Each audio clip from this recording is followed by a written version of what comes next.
मंगळबा भयणीनो, जेन्ना देव त्याची इतिहास करूंक सोदता ताका कोणाची गरज नाका आनी तो आपली परजा करूंक इस्रायलाच्या घराण्यांतले अब्राहमाचे फामिलीक निवडून काडटा. कोणूय ताका कोणाकूच ताणें निवडून काडूंक तो शकतलो, पूण तो अब्राहमाक निवडून काडटा सुटकेचो इतिहास करूंक. अब्राहम जाणटो मनीस,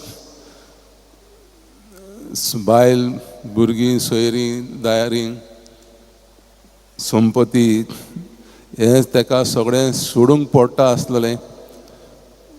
देवान सांगलेलें त्या देशांत वयचें जाय जाल्यार सगळें जें ताणें कमायलोलें जोडलोलें भुरग्यांक सोयऱ्यांक सोडून वचूंक इतलें सोंपें न्हय.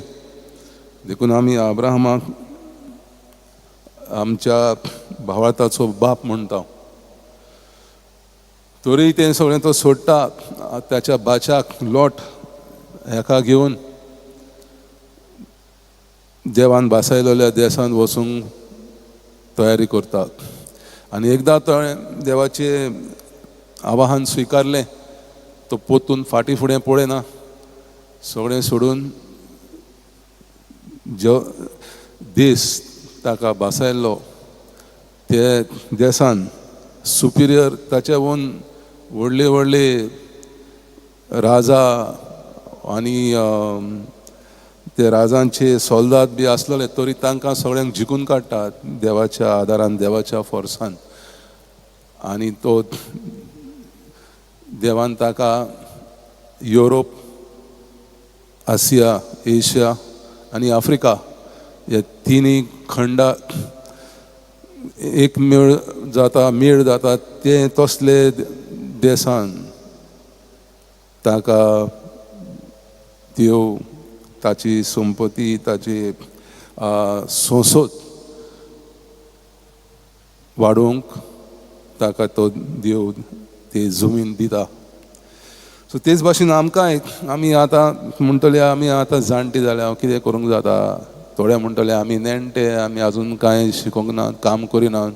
कशे भाशेन आमी देवाचे आवाहन, देवाची येवजण करूंक शकता. जेन्ना तुमी मोन लायता, तुमी तयार आसा देवाची येवजण स्विकारूंक, भिवपाची गरज ना. देवाक खबर आसा तुका कितें जाय तें, पूण ताका फकत तुजीच वही म्हणपाक जाय आनी तुवें देवाक जाय ते भाशेन ताचें काम करूंक तुजो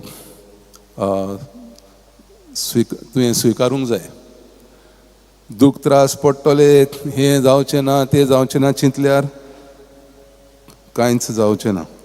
सो अब्राहमा भाशेन देवाचेर बावार्थ दवरून आमी सदांचे जिवितांत आमी आमच्या वायटाक फुडो करुया.